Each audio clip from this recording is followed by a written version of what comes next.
Hello tout le monde, j'espère que vous allez bien.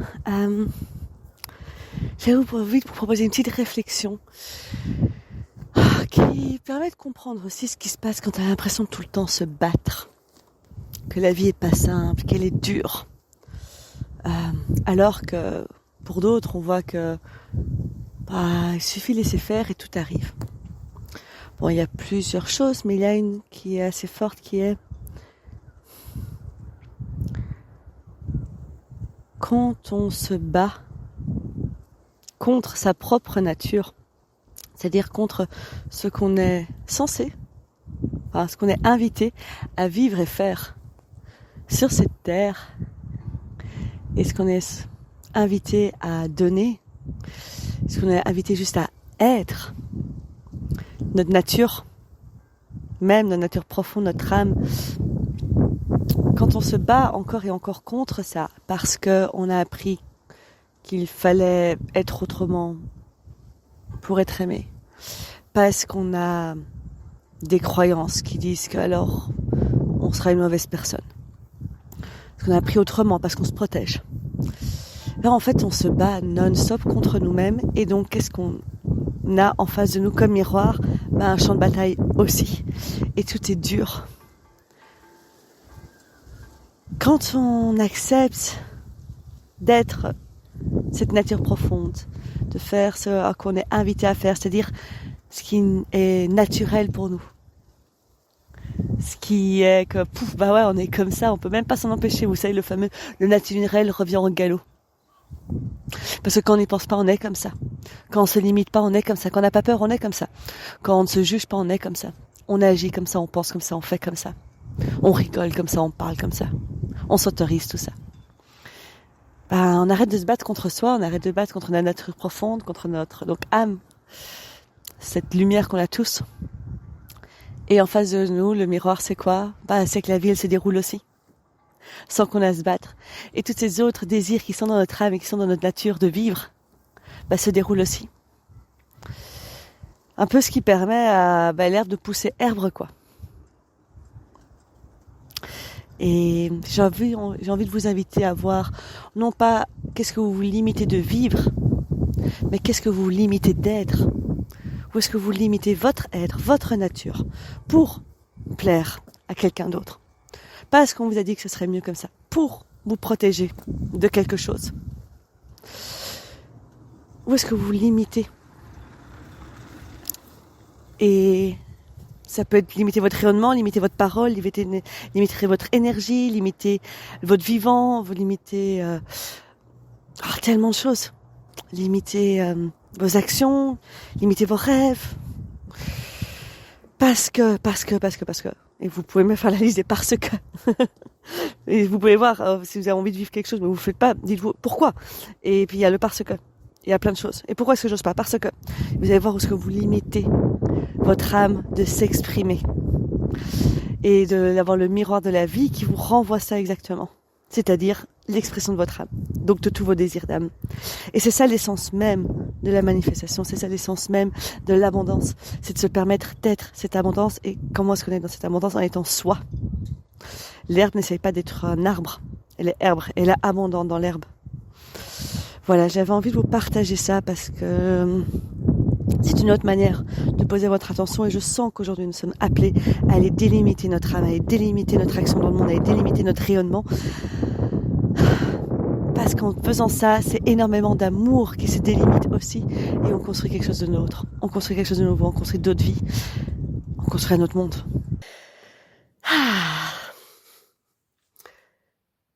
Avec un de mes clients, on a été creuser ça, et les questions qui sont sorties, la façon d'aller aborder ça, m'a démontré à quel point c'était indispensable de se reconnecter à cette nature, à qui on est profondément, parce que sinon on n'arrête pas de faire l'expérience dans la vie de son contraire, et qui nous amène encore et encore à l'embrasser. Et comme tant qu'on ne veut pas l'embrasser, on se bat contre. Et donc, qu'est-ce qui se passe? C'est qu'on se bat contre la vie. On est ramené encore et encore et encore à ça. Et pour ça, j'ai envie de vous inviter à déjà ouvrir les portes pour vous y reconnecter de plus en plus. Et la première question que j'ai à vous poser, vous pouvez prendre le temps d'écrire, prendre le temps de la laisser arriver, c'est depuis toujours, aussi loin vous vous souvenez, il y a un truc qui vous manque. Encore et encore et encore, et pour lequel vous essayez. Vous avez essayé par tous les moyens d'y arriver, donc ça ne vous manque plus, ou même vous avez déjà même laissé tomber. Il y a un truc qui vous manque. Ça a toujours été ça.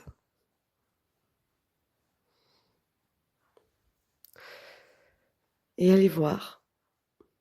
Parce que c'est un truc qui, peu importe ce qui se passe dans votre vie, continue de vous manquer ou de vous faire profondément, excusez-moi pour le mot, chier. Ça peut être les deux. Parce que bien ça me manque. Mais je sais plus comment avoir, ou alors j'en ai juste tellement marre que ça me manque que ça commence à me faire bien chier. Mais c'est toujours là dans un coin de votre tête. Encore et encore et encore. Et ça peut être de tout. Pour mon client, c'était le leadership. C'était le fait d'oser parler, prendre sa place, y aller. Et il n'arrêtait pas d'être confronté à des situations où on leur mettait, lui, sa parole, ce qu'il faisait en question. Donc ça, c'est aussi une autre question à vous poser. La deuxième, c'est, dans toutes les expériences que vous faites dans votre vie, depuis que vous vous en rappelez, quelles sont celles qui se répètent? Qu'est-ce que vous continuez d'avoir en boucle? Ça peut être la même réponse que la première. C'est une autre façon de voir les choses. Qu'est-ce qui se répète en boucle encore et encore et encore? Quand vous l'avez, après, vous pouvez aussi voir de l'autre côté qui est. Mais, malgré que ça vous fasse chier, malgré le manque, malgré que ça se répète en boucle, malgré que vous avez l'impression de vous battre contre ou de pas vous en sortir, de pas vous sortir de cette situation qui tombe toujours en boucle, peu importe ce que vous faites, il y a en vous un truc aussi qui vous dit « Ouais, mais moi, ça, je sais que je l'aurai. » Genre, c'est une certitude. Il y a en même temps, je me bats contre, et en même temps, il y a une petite partie de soi qui fait « Ouais, mais ça, c'est bon, je sais que je l'aurai. Je sais que j'y arriverai. » Cette petite voix-là. Je vais être très honnête avec vous, parce qu'en fait, il n'y a pas de bonne ou mauvaise réponse dans votre nature profonde, ok? C'est pas mental. Sortez du mental. Je dis ça parce que je peux voir qu'il y a pas mal de personnes qui vont se dire « Oui, mais moi, dans toute ma vie, j'ai manqué d'argent. Toute ma vie.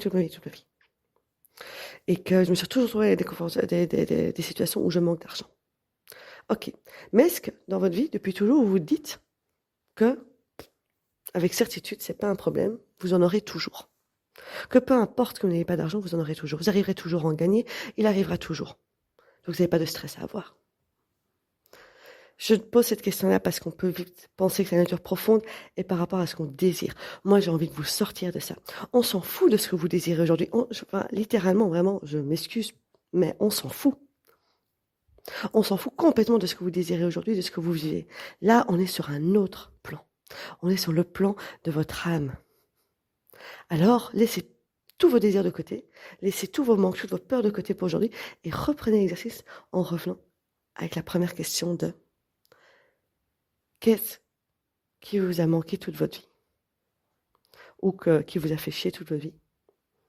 Qu'est-ce qui continue de se répéter en boucle, encore et encore et encore, peu importe les situations, mais qui en même temps fait qu'il y a une petite part de vous qui vous dit c'est pas grave, je sais que ça ira. Je sais que j'aurai ça, point. C'est juste que cette petite part, elle est très très petite, mais c'est juste qu'après vous avez fait des expériences qui montrent là où il y a quand même des choses, allez bouger pour que je sais que je l'aurai puisse se matérialiser. Quand vous savez ça, vous commencez déjà à voir exactement quelle est votre nature profonde, parce que c'est la chose que vous continuez, vers laquelle vous continuez d'avancer vers. Et s'il y a bien une chose dont je suis persuadée. Et vous n'êtes pas obligé, bien sûr, de me croire ou d'aller avec ça, mais je vous invite juste pour quelques instants à mettre les mêmes lunettes que moi pour aller vivre cette expérience. Et après, vous en ferez, bien sûr, ce que vous voulez, vous l'intégrez de la façon que vous voulez, avec vos propres visions, votre propre connaissance. Mais juste pour quelques instants, vous allez mettre les mêmes lunettes que moi.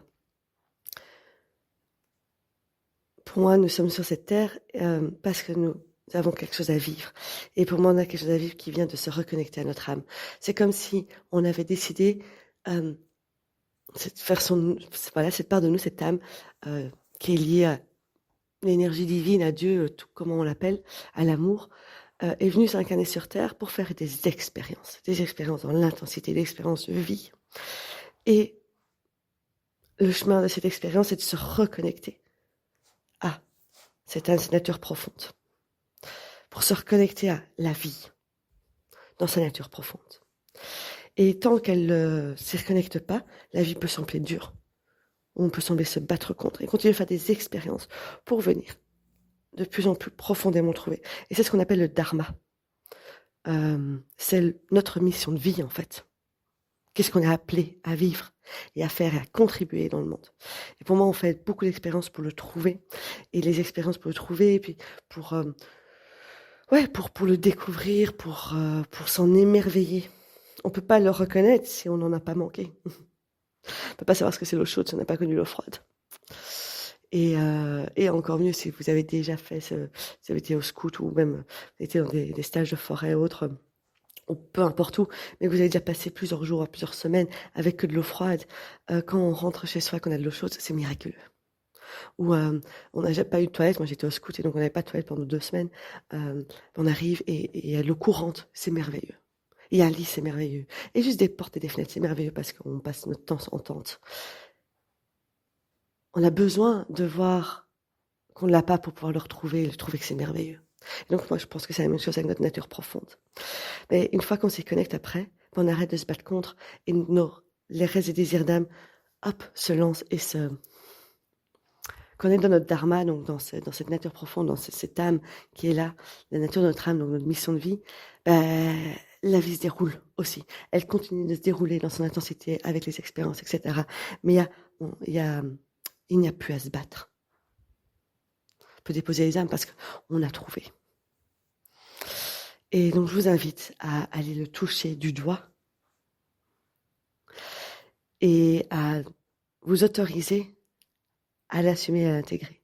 Et ça prend un peu de temps parce que ça peut réveiller des peurs et on se demande si on est légitime et etc. Il peut y avoir plein de peurs qui se réveillent. Mais pour l'instant, on s'en fout. Allez juste toucher du doigt. Parce que mon client, quand il a trouvé là, hier, sa nature profonde de leader, qui n'est pas un espèce de leader sage, qu'un leader pirate, un capitaine de bateau pirate. Il y a tout qui s'est ouvert, l'horizon. Et d'un coup, en le reprenant, il est là, mais putain, mais en fait, il y a plein de choses possibles. Je peux faire ci, je peux faire ça, je peux faire ça. Et on a pris le temps d'aller après revoir son business, ses stratégies, dans cette version-là de lui. Parce que quand on est là-dedans, on est là, waouh, mais ouais, évident. Et quand je suis ça, tout ce que je suis censé vivre, je vois que c'est possible. Et donc je fais, j'ai l'impression de déjà le vivre. Il y a quelque chose qui s'aligne, et qui s'ancre, et qui se dépose, et qui fait respirer. Et ça prend un peu de temps. Moi, j'ai pris un peu de temps aussi pour aller trouver la mienne, où j'ai compris que moi, c'était l'abondance. Et bien aussi, vous pouvez prendre un temps pour retourner en arrière et voir toutes les fois où pour vous, vous avez vécu dans le plus heureux, que la vie, ça se déroulait, que vous avez vécu des miracles, que d'un coup, je sais pas moi, il y a des choses un peu miraculeuses qu'on vous attendiez pas, qui sont arrivées. Vous êtes là, waouh, je sais même pas comment, pourquoi, mais c'est arrivé. Venez un peu voir comment vous vous sentiez, quelle était la version de vous à ce moment-là, sur quelle, on va dire, base vous fonctionniez. Qu'est-ce qu'il y avait là? Et qu'est-ce que vous retenez surtout de ce moment? Parce que chacun est différent. Moi, dans mes moments miraculeux, c'est l'abondance qui ressort. Je me dis, waouh! Et l'abondance style miracle, miraculeux, merveilleux. Je me dis, waouh! Et c'est ça qui m'émerveille le plus. Et c'est aussi pour regarder, qu'est-ce qui vous émerveille le plus dans la vie? Moi, ce qui m'émerveille le plus, c'est de voir la nature luxuriante. Et un coucher de soleil, parce que je trouve ça dingue à quel point il y a toutes ces couleurs. Les arcs-en-ciel, c'est pareil. Je me dis, waouh, mais en fait, on vit dans un monde multicolore. C'est tellement fou. Et puis je regarde les plantes, et puis je regarde les animaux, et puis je regarde le corps humain, et puis je regarde les bébés. Moi, je trouve que un bébé qui vient, j'ai toujours trouvé ça dingue, miraculeux, dans une abondance tellement folle. Parce que tout est là, et il n'y a rien à faire, et c'est fou, et tout fonctionne en même temps, et c'est à profusion, et c'est illimité. Moi, je trouve ça fou. C'est ce qui m'émerveille le plus. Et donc, c'est ça comment moi je perçois ma vie, c'est en termes d'abondance, mais même de petites choses simples. Et donc, de plus de m'y reconnecter, la vie devient de plus en plus simple, et tout ce que je veux créer se met.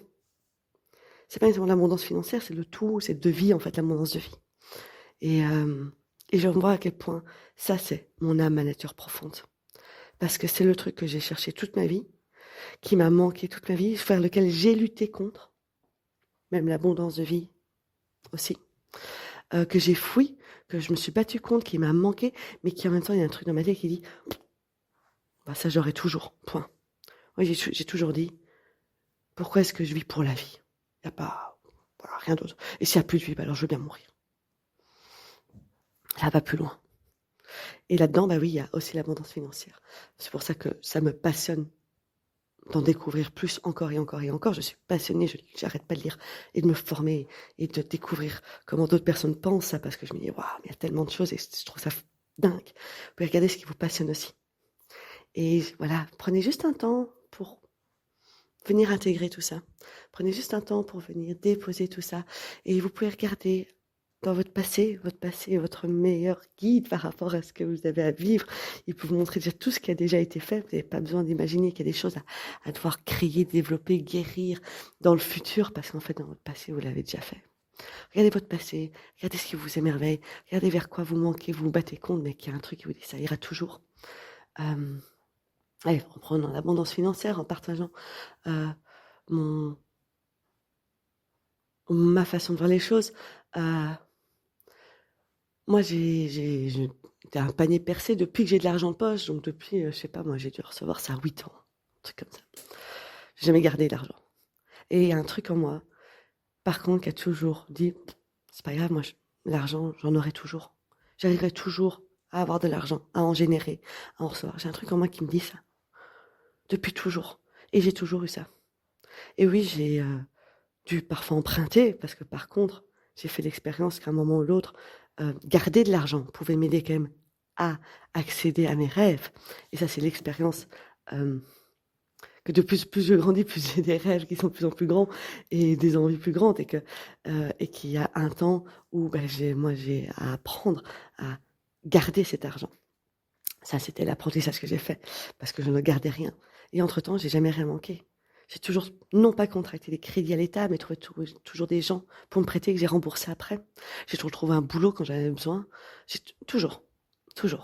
Il y a un truc en moi qui est dans ma nature il n'y a pas de problème avec ça.